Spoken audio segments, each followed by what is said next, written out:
একবার এক রাজা তার রাজ্যে ভ্রমণ করছিল। তখনই সে দেখলো এক বৃদ্ধ লোক গাছ লাগাচ্ছিল।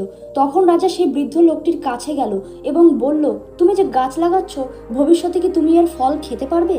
তখন ওই বৃদ্ধ লোকটি মুচকি হেসে বলল, আমি জানি ভবিষ্যতে এর ফল আমি খেতে পারবো না, কারণ এই গাছ যতদিনে বড় হয়ে ফল দেবে ততদিন আমি বেঁচে থাকবো না। কিন্তু আমার পরবর্তী প্রজন্মের মানুষরা এই ফল খেতে পারবে, যেমন আমি আমার পূর্বপুরুষদের লাগানো গাছের ফল খেতে পারছি। ঠিক সেরকমই আমার লাগানো এই ছোট্ট গাছ বড় হয়ে যতদিন ফল দেবে ততদিন আমার কথাও সবার মনে পড়বে। মানুষ যেমন এই পৃথিবীতে কিছু নিয়ে আসে না, তেমন কিছু নিয়েও যায় না, শুধুমাত্র একটা জিনিসই থেকে যায়, আর সেটা হলো মানুষের কর্ম।